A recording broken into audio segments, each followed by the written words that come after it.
Yep.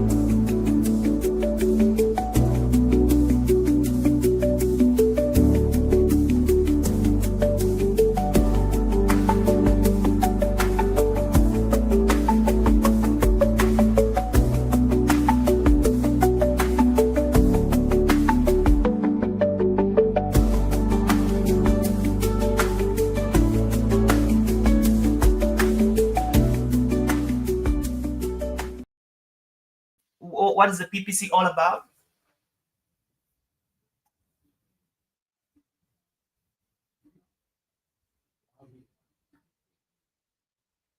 By the way, welcome everybody once again to today's lecture. We officially began our lectures on public speaking yesterday here at the Baptist University, and we started with the background to public speaking, when the origin, the evolution of public speaking, right from the ancient Greek with Socrates and Aristotle and Alexander, how politicians in those days they wanted power, and how public speaking or effective communication was the only means in those days that you could get power, because power was defined by your ability to pull a crowd. So if people could listen to you, if people could actually follow you because you could communicate eloquently, then that was how power was defined. And we also dive deeper into different frameworks, and we discussed some two powerful frameworks. And the first one we were talking about was the solution to what do you do when you are in a meeting, when you find yourself in a different environment, in the workplace, you as a new staff, and people are actually introducing themselves, and you have to introduce yourself in a way that is compelling, in a way that you can sell something, not like directly selling whatever you're doing, but communicating in a way that people can be able to be impressed with what you're doing, and they will start recommending people to you to work with you, or coming themselves to buy what you're doing, not by you calling them to come and buy, but the way you articulate, not necessarily articulation, but how you frame your ideas, how you frame your introduction. So we talked about that, and we equally talked about the PPC formula, what to do when you don't know what to say. We go to wedding ceremonies, we go to friends' anniversaries, the 10th year anniversary, 15, 20, 30, 50, 40, 70 years anniversary. We go to places now and then, and they ask us to say something we never prepare ourselves. Most of the time, people find themselves so embarrassed, so embarrassed. And when you find yourself in a situation where you are panicking, you're having lip dry, your lips are dry, you have bubbles in your stomach, and your hands are shaky and swelling, what do you do? So that's exactly one of the things that we discussed yesterday. And we talked about the PPC formula. We said that the P there stands for, first one is for the person or the people, and then the second P there stands for the place, and then we said the third letter was C, which stands for a cliche. And a cliche here could be a proverb, like an African proverb. It could be a quote, like maybe any quote. Nelson Mandela once said that the future, that education is the greatest weapon you can use to change the world. That can be a cliche. That quote, it could be a Bible verse. It could be a Bible verse. It could just be something your dad once told you, your lecturer once told you, your daughter, your son once told you, your somebody in your life once told you. That could just be the cliche. And I gave a perfect example for those who were in class. I talked about Jesse. Jesse, were the case study I used, right? For the birthday. Yes, sir. Excellent. That was for the birthday. And then for the wedding anniversary, I was talking to, we assumed that, we assumed a character, Anita, and then another character, a male character, which was Clovis. So, and then we used that example to close the case, and it was pretty good. It was pretty good for those who missed the class. What do we do, Jesse? Maybe let me just give one of the examples for the benefit of doubt and for the sake of time. So if I give one example, we can be able to dive deeper to what we have to do today. So imagine that today is Let me take Salas. Today's Salas' birthday, and I'm Salas' friend. So, and I've been surprisingly requested to give a toast to Salas on the occasion of his birthday, maybe his 25th birthday. I would say something like, Salas is a dear friend. I met him in high school before we went to university. While in the university, in the um, sophomore is actually the second year in the university. Especially, it's mostly used, especially in the western side, these countries like in America here and Europe and all of that. But again, I think schools also use that in every part of the world. So he did something that I will never forget. One day, there was this particular physics textbook that they requested all students to buy. At the point, my credit card was at a negative. I could not really buy that, and it was just at the time when I was expecting my parents to transfer some funds back to my students' account, so I could be able to complete my undergrad program. And Salas surprised me by opting to support me to get that textbook that I was so eager to have, because we're preparing for some exams that were coming up and we needed that to study for that particular course. And just like I never expected he did it, he has always been doing that recurrently. And when I look at the life of Salah, I see a true friend. I see a genuine friend. I see somebody who really wants to see other people succeed in whatever endeavors they find themselves onto. So, beside the fact that he's a dear friend, he has become more of a brother to me, and Salah has become my 90-minute person, my PP, my personal person, and we have been able to share good, unforgettable, and wonderful moments together here in United States, even as we do our studies. And of course, I'm looking forward to an exciting future with Salas, even as we get into our various families, as we get married. We hope to remain good friends, best brothers ever. It's actually thanks to Salas' birthday that I'm in this beautiful city of St. Lucie, Port St. Lucia, Florida, in this beautiful hall, celebrating with these handsome and beautiful faces.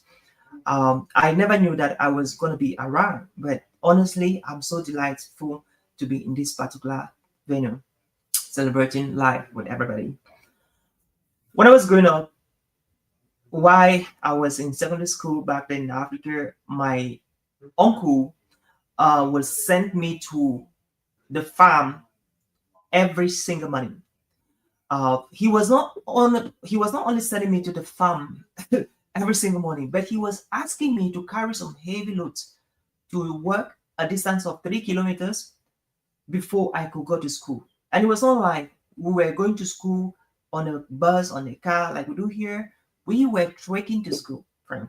And so when he was doing that, I used to think that my uncle was very wicked. My uncle was a very bad man, and I was never, ever, ever going to forget about how he treated me. But I later realized that that was a training that he was giving to me, preparing me to the future that God has created for me. And I believe that that gave me a lot of resilience. Now, when I look at the life of Silas, I remember the words he gave me one day I was going to school late. He told me that, Oliver, all these things I'm doing for you is not because of any other thing. It's just because I want to do my work, my assignment. I want to play my role in your life because I see you becoming somebody. And if you don't take this training I'm giving you right now, you may only receive that when it's late. And I don't want you to get it late. I want you to get it right now. So this is for your good and it's for your good. When I remember those words, I see all of that I went through in the life of Silas. Silas is that guy that have always inspired me with his story of resilience, with his story of focus, with his story of adaptability.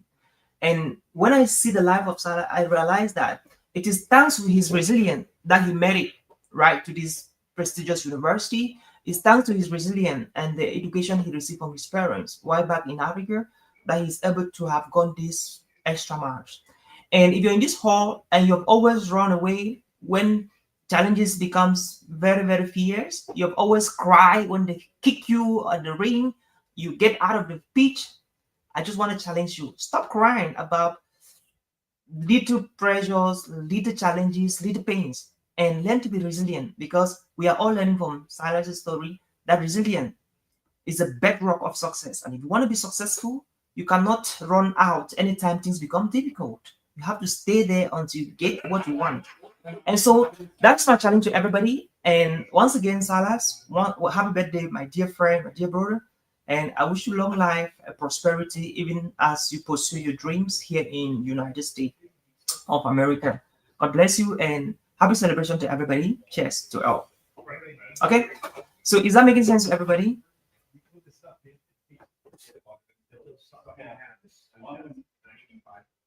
Cool. Yes, sir, makes sense. Cool. So that is kind of a framework. So you can use it anywhere you find yourself. It's just a framework. So the essence here, if you're doing couple, I will not have time for the other people. So the first P there for people for a couple. So the entry point you can actually pick from either direction. You can talk about the lady first before the man, or the man first, or the man first before the lady, depending on who you met first, who you know well. So you talk and you pass, and then you talk about the place, talk about the cliche. That works so well. All right. So if there's no question there, we can proceed to today's conversation, to what we really have to talk about today. Anybody have any question? Yes, sir. I don't understand C very well. All right, C. Okay, let me tweak it a little bit now. Lovely. Let me tweak a little bit. C. Okay, let me say it this way. Nelson Mandela once said, education is, no, let me even not use Nelson Mandela's quote. Let me use Eleanor Roosevelt's quote. Eleanor Roosevelt, the wife of Franklin Roosevelt, right? One of the, I think that was one of the 23rd or the 32nd president of the United States. He said, she said, and I quote, "The future belongs to those who believe in the beauty of their dreams," said Eleanor Roosevelt. When I look at the life of Silas, I see a guy who believed in his dreams. His belief about himself, about where he is heading to, is unshakable. And that is one of the reasons that made him a friend of mine. We're in this hall to celebrate an icon who believed one day that he could become a legend like he is today. And everybody I see in this hall, I see people who believed in somebody who believed in himself. And I want to challenge you. If you are sitting in this room today and you have always failed to believe in yourself, and you're that person that you seek validation from everybody around you before you can take any decision about your life, I just want you to be inspired by the life of Silas. Look at where he is today. Look at what he has done. It's because he has always believed in himself. And that's why if you don't believe in yourself, guess what? Nobody's ever going to believe in you. So why should I believe in you while you don't believe in yourself at all? So I challenge everybody, emulate the best practice of Silas, believe in yourself, and who knows, tomorrow will come celebrating you. Thank you. Is that making sense now, lovely? Yes, sir. Yes, sir. Yeah. You have to take note of it's simple, but you have to master it very well. If not, now the challenge is that you don't want to, like I said yesterday, everybody, the question people always ask when they are coming to a meeting, but they most of the time is always, what is it for me? So you have to let the audience see what is in it for them. All right. So can somebody tell me here what it is in it for the audience that are listening to this particular toast or this words of appreciation, whatever? Can somebody tell me what is in it for the audience, please? From my own understanding, the audience get to understand some details about the person concerned or the people concerned, and maybe they want to have a certain picture of some characteristics of that particular person. Maybe the resilience, maybe the hard work, maybe the struggle, maybe the stubbornness, or any of those other aspects. The audience get to have a picture because from what the example you're making, it simply shows, it's bringing out a whole picture, or let me say the whole visualized image in the minds of the listeners. So the audience get to understand the person from a different perspective, or from another angle. Yes, that's my own. I love that. Any other person?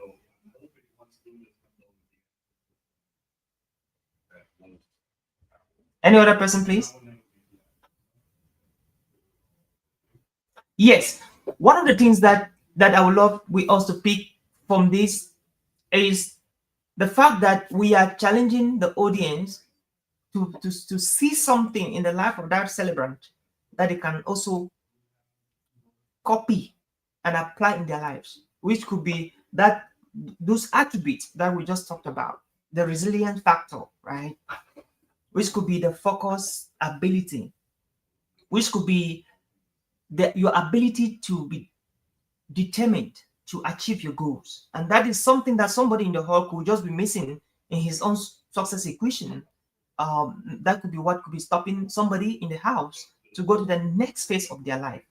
You know, the next step, the three next steps, right? The four next steps, the five next steps to get where they are heading to with their life. So thank you so much. I hope that was it. That was it. That was it. That was it. That was it. So moving forward, today is an exciting day, and I'm excited to be sharing with you on this very, very favorite topic of conversation. And we're going to be looking at the Steve Jobs 7 communication secrets that once you master them, boy, you can do and undo when it comes to communication. All right. So just before we dive deeper, can somebody just tell me who is Steve Jobs? Even before we talk about his 7 communication secret, um, is there anybody who want to remind us who is Steve Jobs, what he did, and all of that? Anybody? I've heard about him, but I don't know things. All right. Heard about him, but you don't know about him. Okay. Anybody knows about Steve Jobs?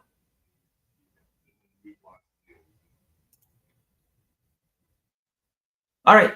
So Steve Jobs was the co-founder of Apple. Like I think almost everybody here is either seen an Apple phone, Apple computer, or using an Apple computer, or Apple phone, or Apple Watch, whatever. So Steve Jobs was the co-founder of Apple.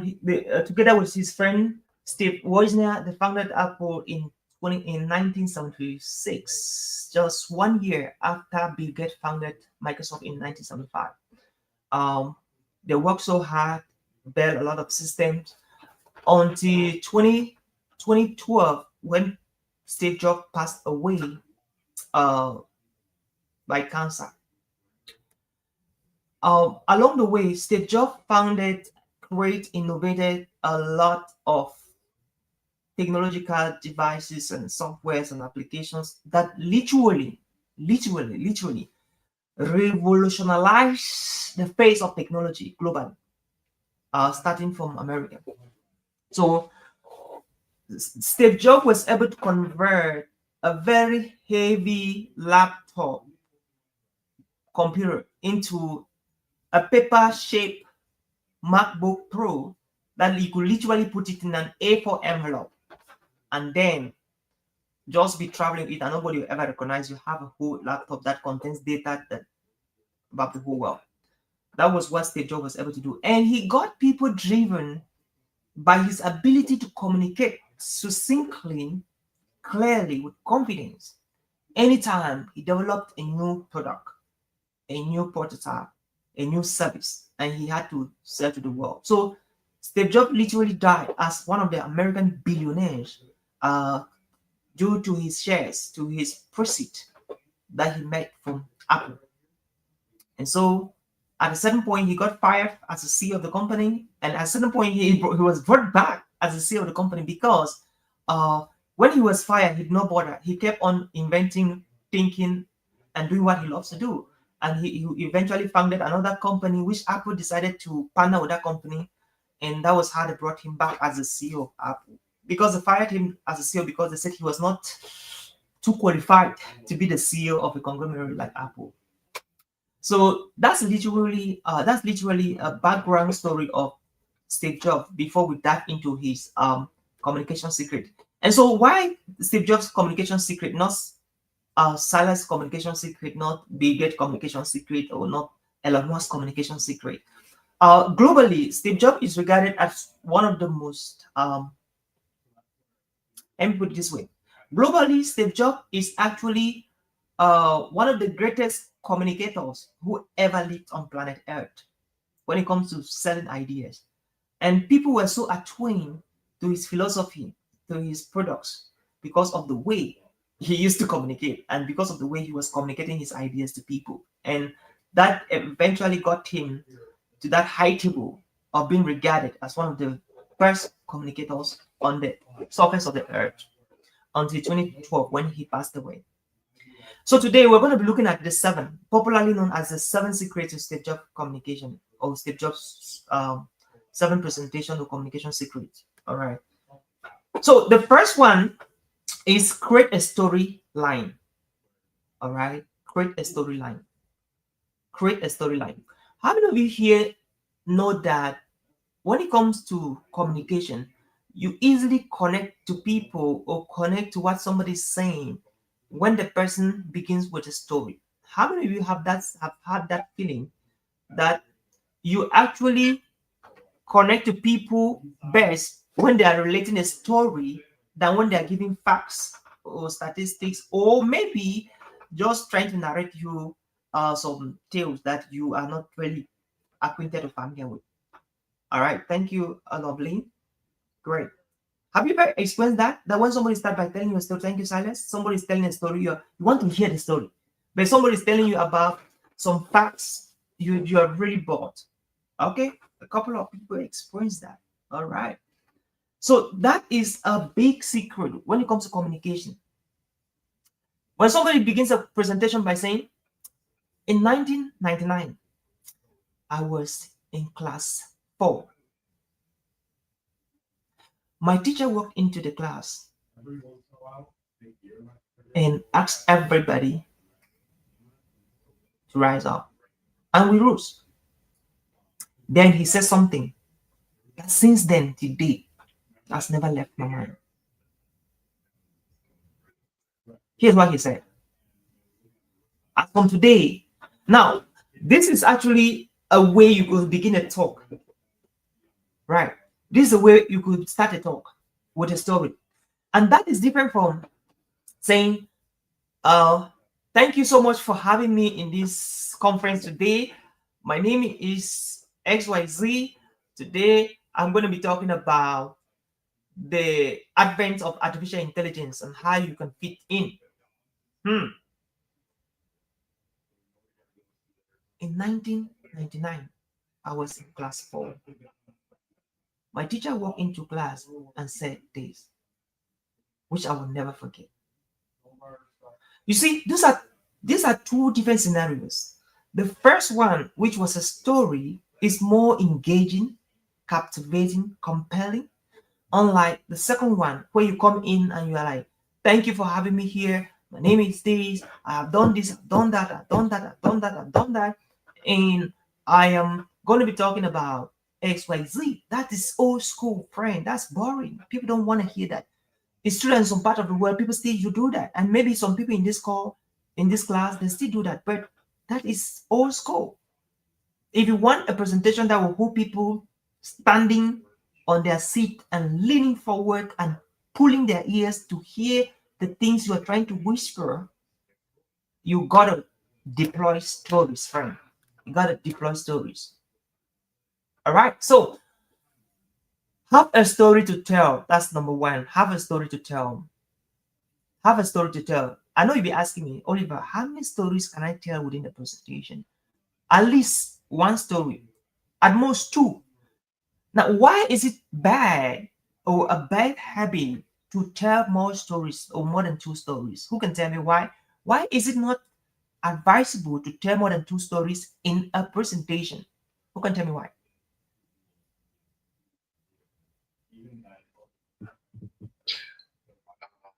personally speaking, I think it is a bad idea because it drags the attention of the public to the stories. Meanwhile, that is not is no longer concentrating on the main the main thing that they are talking about. They are now concentrating more on stories. Yes, it's when too much when the story is more than one at a particular time, it cannot be more distraction. But if the stories come in like not the same time, maybe you give that story and then give a certain presentation, then if you are to engage into the next part of the presentation, then engage another story, it's more engaging. But if it's two stories all at once, it's kind of the audience kind of like That's right. get to the point. Thank you, Jesse. Thank you so much. Yeah. So when you tell more stories, if you go out on a date with a friend and he is telling you a lot of stories, at the end of the day, you might not remember any of the story because your brain is just crowded with a lot of stories. But if it's only one story that is told, you can vividly recall that particular story. That's the importance of always going for one or two stories. And as we dive deeper, we have two types of stories. We can put it that way. But we have the micro stories and the macro stories. Micro, like for those who did molecular biology, micro stories, like you know already, micro, small, macro, bigger, micro, small, macro, bigger, right? So a micro story could be a 30-second story, 1 minute story, which is a, a, a, a part of the big, right? So you pull a 30-second story from a 30-minute story to share to people based on the point you want to underscore. So you pull a 2-minute story from a 25-minute story to share to your audience based on the point you want to underscore. Now, the mistake a lot of speakers may do in this when it comes to this context is that they'll ask themselves, you don't want the audience to be wondering what is the point in this story you want us to get. Now, have you ever listened to a pastor or to a speaker on the stage share a story? At the end of the day, you don't get the point that he was trying to make from that story because you don't see the dots how they're connecting. Anybody put on your favorite emoji if that is something you ever experienced. Okay. Yes, Jesse. Yeah. Yes. Maybe that is it. So you don't want to be that kind of a speaker that you share a story just out of the excitement or out of emotion, and people are wondering in their mind, like, why did you share that? How is that related to what you're talking about? So you want to avoid that. And one of the ways to avoid that is that you can pick just a part of it that relate to what you want to make as a point, share it. You don't have to share the whole story. Everything, remember, everything as a speaker you're doing on stage is not never about you. It should be about your audience. So as you come to speak, ask yourself, what is it for them? All right, how can you get them what they want? And it's never about you. It's always about your audience. It's always about your audience. And when you do so much about self propaganda, self stories, and all of that, your audience they will feel it. And once they sense that you are just about to talk about yourself, they emotionally, psychologically disconnect from whatever you're saying, and they will never trust what you're saying again. But when you make it about them, talk and mention their names, and call their names, and talk about you, not about you all the time, you are going to go places as a speaker because that is what is supposed to be happening, and that's exactly what the audience really, really love. All right. So we're saying that we have two type of stories: the micro stories and the macro stories, and you don't have to tell macro stories all the time. Do micro, pick out the element of your story that really makes sense to the point you're trying to explain, because people really understand quick when you tell stories to them. All right. And again, the human mind is actually built up in such a way that they are more receptive to stories. Telling stories is they'll receive with the right brain side, unlike the left brain. The left brain side It's from quantum physics, metaphysics, all the math and the physics problems, solutions, way of thinking. But the right brain side is love, is emotions, right? It's feelings. So you want to tell people what they want to feel, what they want to love, what will touch them emotionally, and that is where storytelling comes in. All right, friend. So Steve Jobs actually structured every of his presentation around clear narratives, right? He didn't dump information. Take note, he did not dump information. He told a story with a beginning, middle, and end. In other words, introduction, body, and conclusion. Okay, so how do you introduce the introduction? How do you introduce the body? How do you introduce the conclusion? Okay, one of the ways that I use when I'm lecturing on this particular topic on storytelling is right from elementary schools, middle schools, like secondary school, and then colleges or university. Most of the time, when you hear somebody saying stuff like "once upon a time," what comes to your mind? A story, right? Once upon a time, there lived a king in a land called Doom with a queen. Their kingdom was called, that is automatically telling that that is the story they're telling. And guess what? The moment you hear once upon a time, everybody adjusts and they want to hear the story. Especially when you are stressful, when you're trying to work on a puzzle that was taking away your time and your energy and stressing you up. And when you hear once upon a time, everybody adjusts. And again, that is what most of our parents used to tell us when we were growing up, telling stories about our ancestors and where they came from. So you have to, that is indication, that is how you could start a story once upon a time, but that's also old school. Nowadays, I used to start my stories, especially when I'm speaking conference, I will start a story with something like, in 2005, I was in my grade 9, right? In 2005, I was in Form 2. In 2005, I was in Form 5. In 2005, I was in Upper 6. This happened. Our teacher walked into the class and said XYZ. That is a little bit like once upon a time. So you have to be relevant and upgrading and working with the recent trends. That is what will also keep you relevant to the Gen Zs, to the Gen Y, to the millennials, right? Because if you're a baby boomer and you're talking to the Gen Zs or the Gen Y, you need to use their own trends, the language that they understand, right? So you have to be able to structure your story into introduction, into the body, into the conclusion. So how do you go to the body of your story? All right, that is when you talk about the characters, talk about the protagonist, talk about the antagonist, right? You what do? You have to introduce the villains, right? Some of you here did literature in high school, and so the villain is always different from the hero, right, or the hero. So we have the villain or the antagonist, and then we have the hero or the hero or the protagonist. Now, what's the difference? What do you do when you want to start a story? Do you start the story by talking about the villain, or you start by talking about the hero? Okay. Please, let's be interactive. I believe that if we're in class, then we should be in class. We shouldn't be in class and doing 2 things or 3 things, right? Except you are breastfeeding a child. So I think we're in class, we have to talk, because this is public speaking. If we're not talking, it's not the class, it's not public speaking. So I really want to encourage you to talk, right? Let Jesse not do the talking alone. That is the principle, and that's the role of the class. So if you're not doing that, then I think you're not supposed to be part of the class.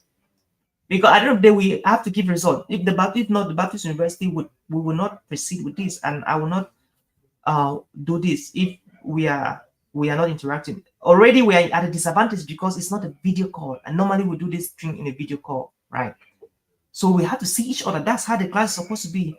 How do you expect me to see your body language, your hand movements, your facial expression while the class is going on? Now that we're not able to do the video, which that's how it's supposed to be, we're doing a WhatsApp. So at least you have to contribute to the class by showing your emojis and putting off your on your mic and talking. So we should know that we are doing a public speaking class. I think that's is normally how it's supposed to be, and let's just stick to the standard. So thank you. Um, what do you start with? Do you start with telling talking about your hero, or your hero, or you really start talking about your villain or the antagonist? All right, I saw your hand up. Somebody, I saw your hand up. I don't know whether it was Jason. Yes, sir. I was just confirming to what you were saying. I was confirming to what you were saying, sir. Okay, yeah. So, uh, yeah. Um, you start the story, best practices, right? You can do anything you want to do, really. You can do anything you want to do, but there are things you do that will not work. So when we say best practices, means that if it's working already, that will be a best practice, right? So if you start a talk by telling people who was your hero, I want to assure you that talk will go bad at the end of the day. That is a that is good information, but the timing is wrong. I will give you an example. Somebody comes and begin a talk by saying, imagine um somebody begins a talk by saying something like, I made it in my PhD. I defended uh, my thesis, and this happened, and got an opportunity to lecture in top universities around the world, like Harvard, like Metropolitan, like MIT, you know, different schools in different countries, and I'm so happy that I made it, right? And that story will definitely irritate a lot of people, and some people might just tune out at that point that the speaker is making this statement at the start of his talk, right? People would tune out. And I want to thank God for my professor who walked me through, you know. Now, you are thanking God for your professor that walked you through. That's normally your hero, right? Or your hero, if she was a lady. But the point you're making that is not a good timing. It's not a good time, right? Now, the other side, I want to give you two examples so you can compare and understand what I'm talking about. Imagine you begin to talk like this. I graduated from high school in 2009 in Central Africa, in Cameroon. My parents wanted me to study computer engineering. I've always loved to do biology. It was a big challenge for my family to take me through high school. Being the only daughter that had to go through high school out of like seven in a family was a hustle. When I finished with my high school, I was contemplating going to university. And when I heard my classmates telling me that their parents are sponsoring them to different universities, like in different countries, I was like, good for you. How I wish my parents could afford to even sponsor me in a university in my country, Cameroon. And things were very hard, friends. Um, I remember my dad told me that we should just keep on trusting God and praying and see how the future upholds or unfolds. And I remained faithful. Why then recruitment for universities in my country and other countries were going through, admission was going through, my parents were not saying anything. And one day I asked him, I was like, Dad, oh, is everything okay? Am I not going to the university? They looked at me. I remember immediately my mom started crying. I was like, Mom, why? And then she whispered on my ears, Daughter, sorry, it's hard. We have tried our best, tried to sell land, tried to borrow money in Njangi, and it's so hard. please be a little bit patient with us. I felt the emotions, I felt the pains, I felt the hard time. And I promised myself that even if it's going to take me 2 years to be at home to support my parents with the agriculture they were doing, I was going to do that. Together with my parents and my siblings, we came up with a game plan. And the plan was that I was going to stay back at home after my high school for at least 2 years, or at least a year, almost three. And then we will work together, gather money, and then I'll go to university, because that was a dream of our family. That was a dream of my parents, to have a child at least in the university. And so it was 1 month before I noticed it was 2 months, it was three, it was 4 months, it was five. Friend, it was 11, it was 12 months. One whole academic year, I was in the house. What was I doing? I was doing agriculture. I was going to the farm. I was cooking. I was assisting my parents. I was assisting my mom. I was assisting my dad. Like, God will make it. After year one, we're able to cultivate maize and potatoes that we sold so much. And my parents saved up to 3 academic years to sponsor me. That's how I got admission in the University of Buea, one of the public universities in my country. I got admitted. I studied what I would love to study, microbiology. After 3 years, I graduated with my bachelor's, and I applied for my master's in the University of Texas. And guess what? I was admitted. So when I was traveling to the United States, I was having the hope that what started happening will continue to happen, because I never imagined myself wasting another year in the house preparing. So when I came here, after 3 years, I was done with my master's, and behold, I applied immediately on my last year of my master. I applied for my PhD, and I was admitted. So you see, let's just put it straight, right?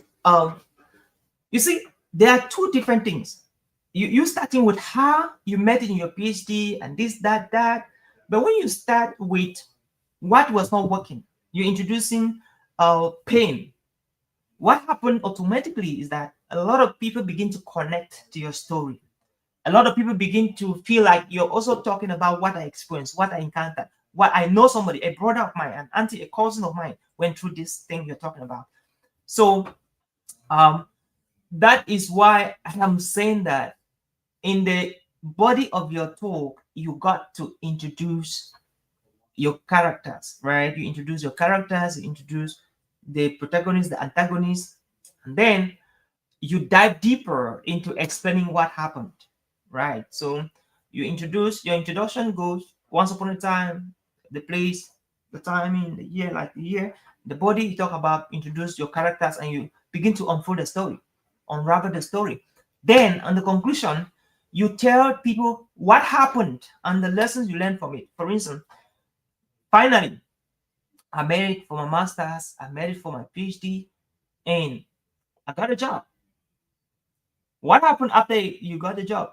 I decided to give back by beginning an orphanage in my home country, where every year we provide scholarships to over 100 homeless, motherless, and fatherless kids all around the country. And you see what is happening? People are following your act. People are following you. You're carrying people along by the way you tell your story. So the conclusion is always powerful when you tell people what finally happened and the lessons they can learn from it. So that is just vividly, just that's a summary of creating a storyline, having a story to tell as a speaker, right? And that is the first secret to stage job, 7 presentation secret, right?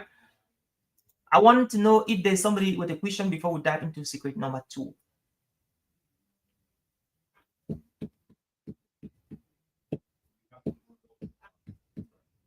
All right. Number 2, answer the one big question. Answer the one big question. answer the one big question. Answer the one thing your audience wants to know. All right. So this is a question that you have to must answer. What is that thing your audience wants to know?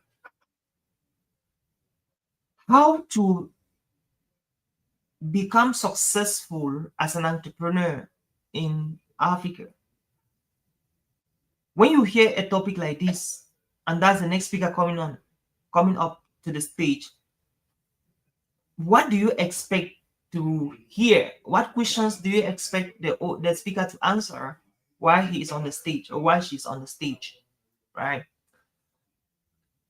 Anytime you listen to a speaker and you know the topic they are talking on, or he or she is talking on, automatically you have a question in your mind that you want the speaker to answer. All right. So, as the speaker, you must answer the one big question. The one big question is that question that once you give the answer on that stage, you know that you've hit the target. You know that you've nailed it. You know that you've done justice. You've done your best. You've fulfilled the purpose of climbing on that stage. That is the one big question. And you can never answer the one big question if you don't know it. Right. So Steve Jobs did not dump information like we saw already. He always makes sure the audience understood why the product mattered. What problem does it solve? Why should they care? Right. That was what he was very sure. He did that all the time. Right. I'm going to send you a short video of one of his pitches. And so you have a look at what I'm talking about. He takes time, he explains why you need this iPhone, why you need this smartwatch, why you need these iTunes, why you need this. He would explain it and how the product works. And then before you notice, you're subscribing, you're buying it, and people are standing on the queue to go get that. People want to, even today, Steve Jobs died like in 2012. Like, what are we talking about? This is like 2012, right? 8 plus. We're talking about over 12 years. This guy died like over 12 years. And again, iPhone market is only scaling up, right? And people are updating all the time. They want to get the latest. Right now, iPhone 16 is out and almost most of the users here, they've gotten that. How is that possible? It's because of Steve Jobs' ability to persuasively get the people love the product and become disciples to the product. So you must know your one big question. Number 3, have a Twitter like handle. Have a Twitter like handle. How many of you are using Twitter? Now it's called X. Elon Musk just bought the company a couple of months ago from Jamco and Atom. So how many of you uses Twitter? Nobody. Okay, nobody's using Twitter or X here. All right, so the idea with the Twitter like headline is this. You don't have to make your topics too long. You don't have to make your topics like lengthy. You have to make them like 1 word, 2 words, 3 words. Those kind of topics like that inspired a lot, and people can quickly retain that. Unlike topics that it's a whole sentence. So you have to make your topics very short and brief. Like in X, formerly called Twitter, you just have to make a tweet. Tweets are very short. You just drop a point in something you're thinking about, just a sentence, a phrase, a few words. That is a tweet. So that's why a Tesla craze is about having a Twitter-like headline. Sell the benefit in one short sentence, right? One short sentence. Steve Jobs always introduced products with a simple, memorable line. Example: today we are reinventing the phone. That is exactly what he did when he was pitching the iPhone 1, right? I think that was something around 1990 something, right?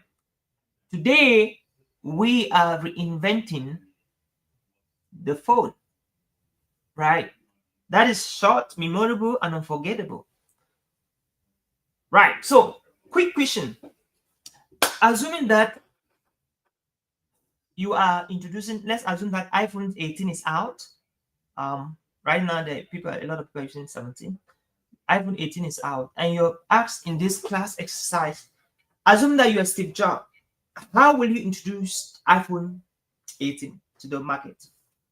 Using just one memorable phrase.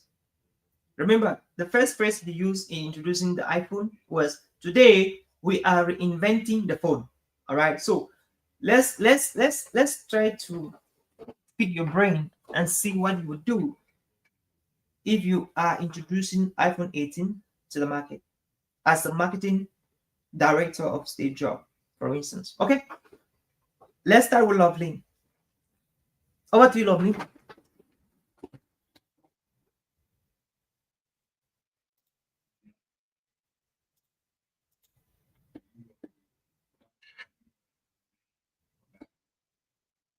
Yes, Mimi, over to you. As Lovely is getting ready.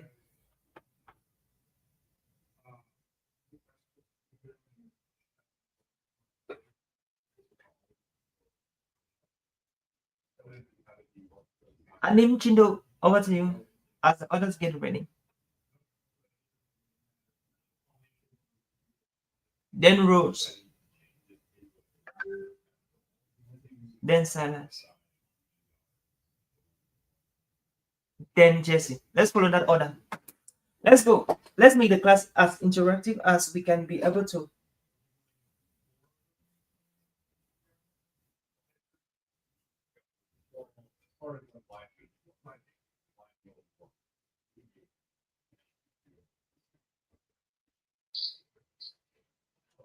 Please, sir, what's the question again? Okay.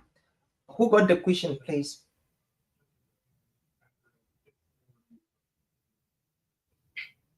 If I understand the question well, was talking about, say or assume that you are to sell or talk about the iPhone 19.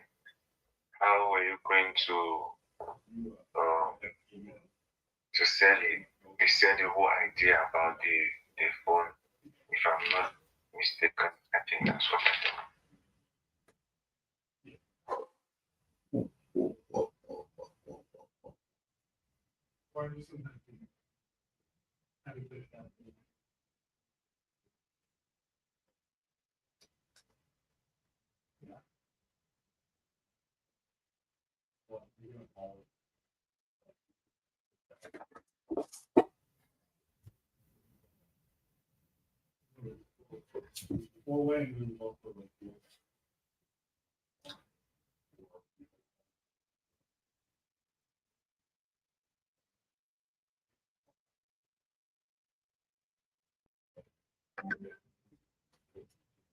Okay.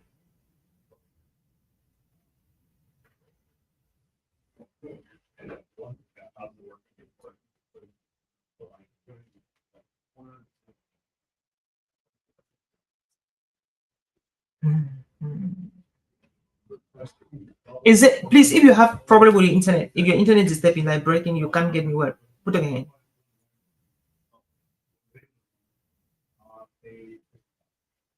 Rose, okay. I get you.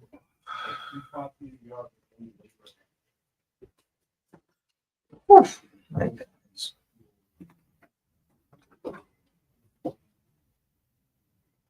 Okay, let's do this, right? This might not be a good time for this class, okay? So if this is not a good time for you for this class, put up your hand, please. Let's see if we can change the timing. We talk with the school administration to change the timing. If it's not a good time, just put up your hand. If it's not a good time.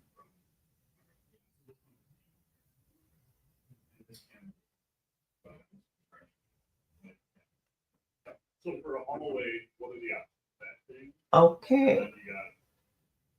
All right, I think we'll call off the class. It seems not to be a good timing.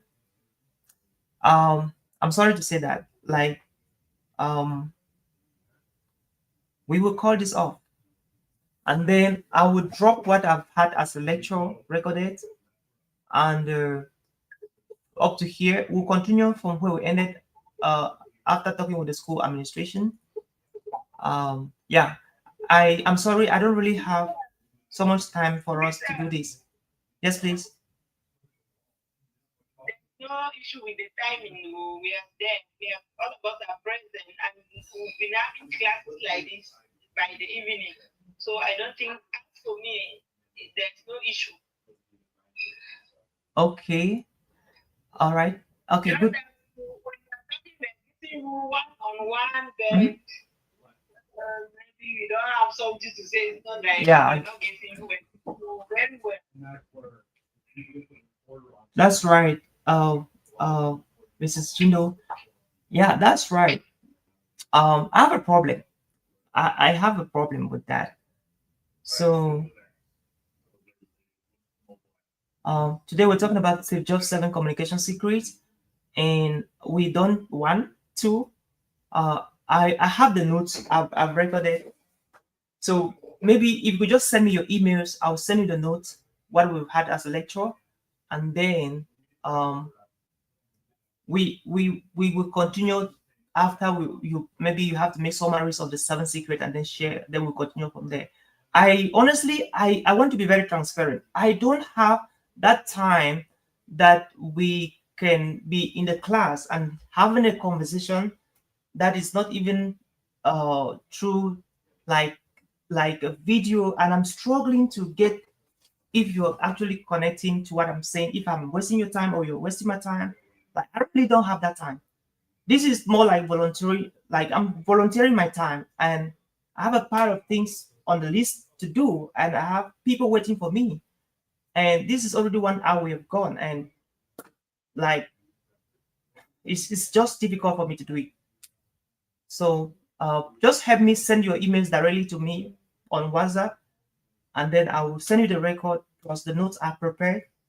And then you go through the note, you make your note, summarize, share with me, and then we can kick off from there. All right, guys, thank you so much for today's session. I sincerely appreciate it, and I wish you a great rest of the day. Please do well to send your mails within maybe the first 1 hour or 2 of our time. Have a nice evening.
All right, I'll end the session here. Thank you so much for attending. Have a nice one.